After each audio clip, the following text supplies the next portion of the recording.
नमस्कार, बहुत बहुत स्वागत है आपका आज की क्लास में। आज की क्लास में हम आदिकाल से ही कुछ और प्रश्नों को देखेंगे।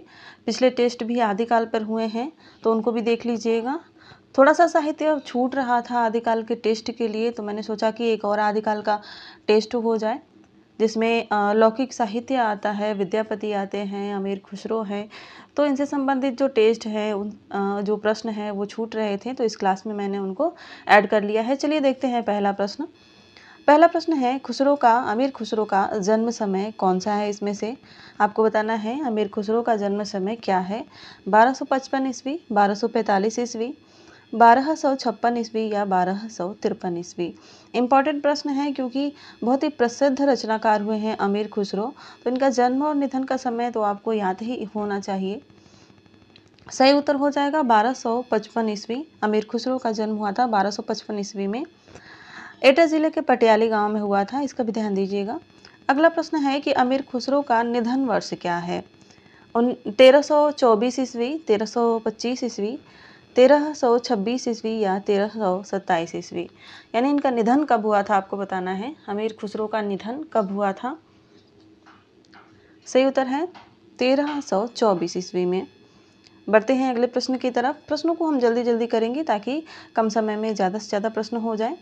अगला प्रश्न है कि अमीर खुसरो को अवधी भाषा का प्रथम कवि मानने वाले विद्वान कौन है? इंपॉर्टेंट प्रश्न है यह, इसको भी नोट करिएगा। शुक्ल, रामकुमार वर्मा, ईश्वरी प्रसाद या स्वयं ने। अमीर खुसरो को अवधी भाषा का प्रथम कवि मानने वाले विद्वान कौन है आपको बताना है।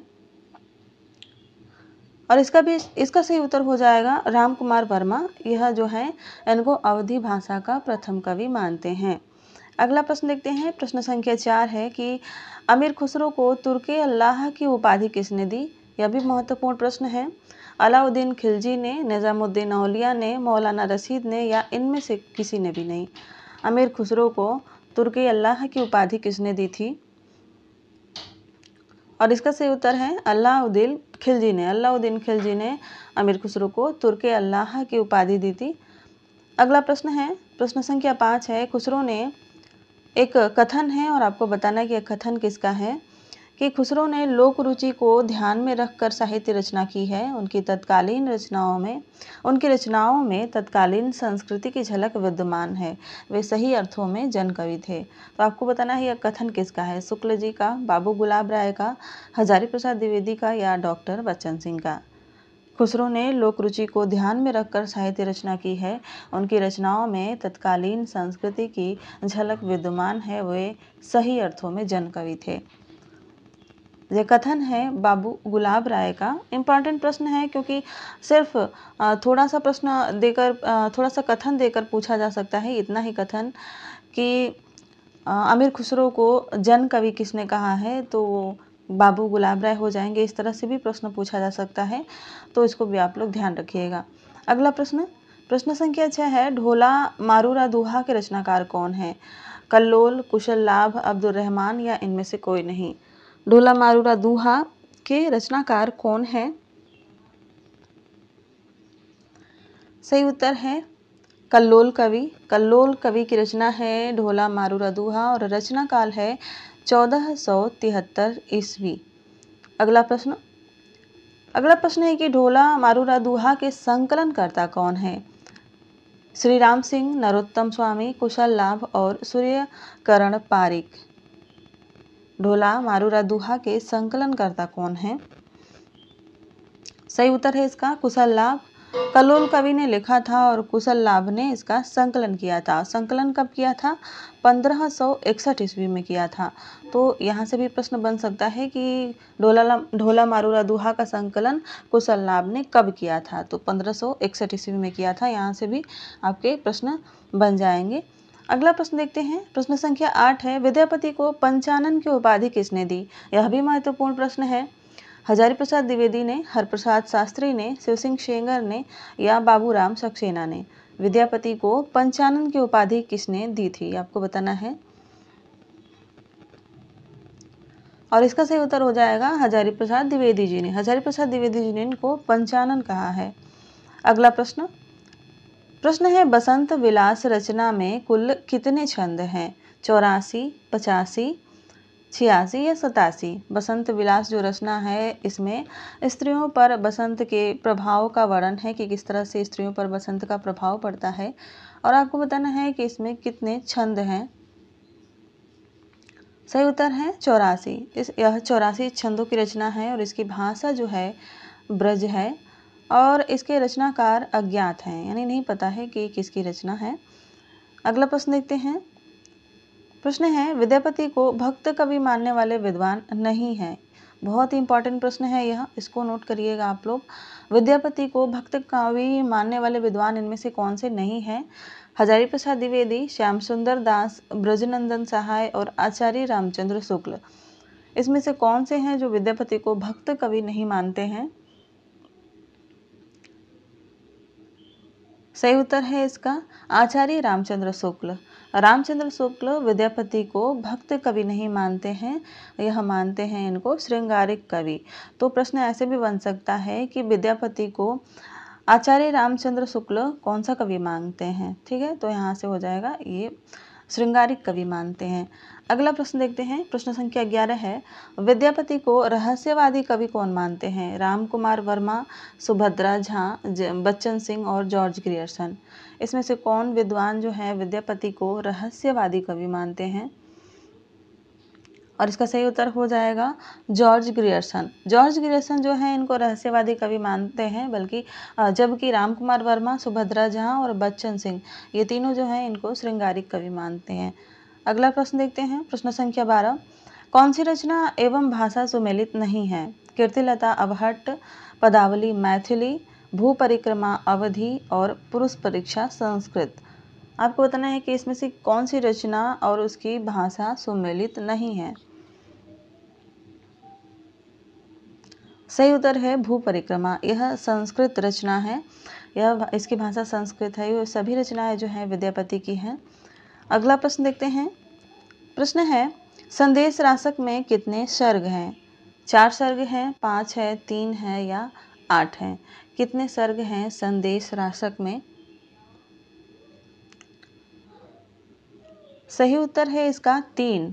संदेश रासक में 3 सर्ग हैं, और यहाँ पर सर्गों को क्या कहा गया है, यह भी प्रश्न बन सकता है। तो यहाँ इसके सर्गों को प्रक्रम कहा गया है, इस बात का भी ध्यान दीजिएगा। इसको कहा गया है प्रक्रम, और यह एक खंड काव्य है, इसका भी ध्यान दीजिएगा। ठीक है, संदेश रासक एक खंड काव्य है। अगला प्रश्न है प्रश्न संख्या 14, किस रचना को मैथिली का विश्वकोश कहा जाता है?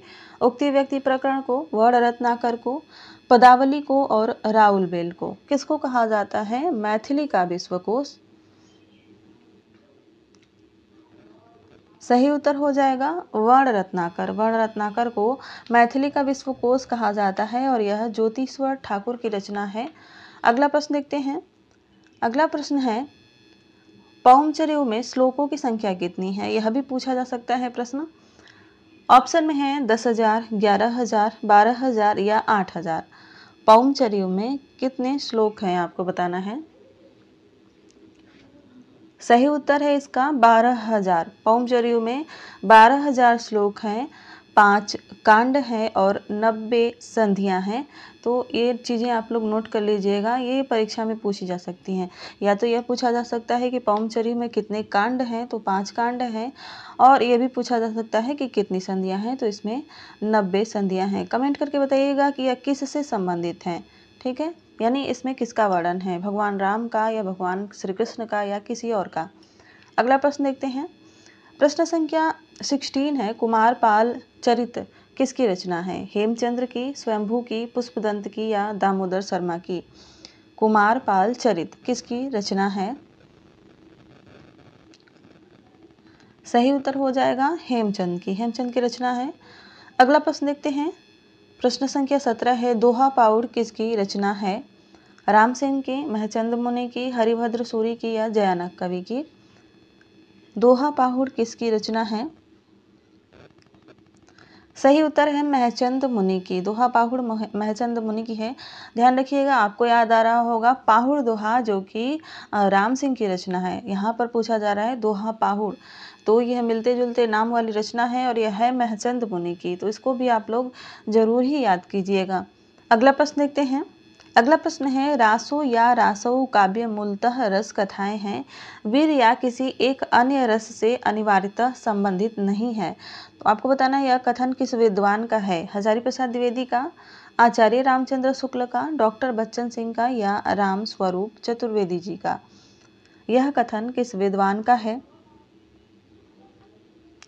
यह इम्पॉर्टेंट कथन जो है यह राम स्वरूप चतुर्वेदी जी का है। परीक्षा में पूछा जा सकता है, तो इसको आप लोग लिख लीजिएगा। अगला प्रश्न है, प्रश्न संख्या 19 है कि अपभ्रंश काव्य को मोटे तौर पर 3 श्रेणियों में बांटा जा सकता है, सिद्ध काव्य, जैन काव्य और जैनेतर काव्य। यह कथन किसका है। हजारी प्रसाद द्विवेदी जी का, डॉक्टर बच्चन सिंह का, रामस्वरूप चतुर्वेदी जी का या बाबू गुलाब राय का। यह भी बहुत ही महत्वपूर्ण प्रश्न है और आपको बताना है कि यह कथन किसका है। इन्होंने कहा है कि अपभ्रंश काव्य को मोटे तौर पर 3 श्रेणियों में बांटा जा सकता है, सिद्ध काव्य, जैन काव्य और जैनेतर काव्य। जैनेतर का मतलब हुआ जैन इतर, यानी जैन से अलग जो रचनाएं हुई थी। और इसका सही उत्तर हो जाएगा बच्चन सिंह, डॉक्टर बच्चन सिंह ने कहा था यह। अगला प्रश्न देखते हैं। यह अंतिम प्रश्न है, ढोला मारूरा दूहा मूलतः किस छंद में रचित था। यह भी बहुत ही महत्वपूर्ण प्रश्न है आप लोगों के लिए। ऑप्शन है दोहा, दोहा चौपाई, चौपाई या बरवे। ढोला मारूरा दूहा मूलतः किस छंद में रचित था। ये सभी प्रश्न मैंने बनाए हैं और मैंने कोशिश की है कि प्रश्नों का स्तर कठिन रहे। तो अगर क्लास अच्छी लग रही हो तो क्लास को शेयर करिएगा अपने दोस्तों के साथ भी। तो आपको बताना है कि इसका सही उत्तर क्या होगा, और इसका सही उत्तर है दोहा। ढोला मारूला दूहा जो है वो मूलतः दोहा में पहले रचित था, दोहा छंद में। लेकिन जब बाद में जब कुशल राय ने इसका विस्तार किया तो उसमें उन्होंने कुछ चौपाइयाँ जोड़ दी थी, तो यह केवल दोहा छंद में रचित है। तो आज की क्लास में बस इतना ही देखेंगे। कल जो है रविवार है और मैं कल रविवार को आप लोगों के लिए 125 प्रश्नों की प्रश्नोत्तरी लेकर आऊँगी। तो जितने भी लोग इस क्लास को देखे हैं या देख रहे हैं अभी भी, तो वो लोग कल शाम को 6 बजे एकदम उपस्थित रहिएगा 125 प्रश्नों की प्रश्नोत्तरी के लिए। और उसमें देखिएगा कि आपके कितने प्रश्न सही हो रहे हैं। और मैं कोशिश करूंगी कि प्रश्न जो है कठिन से कठिन बनाऊं, जो जैसा कि 2021 में पूछा गया था। ठीक है, तो मिलते हैं अगली क्लास में। धन्यवाद।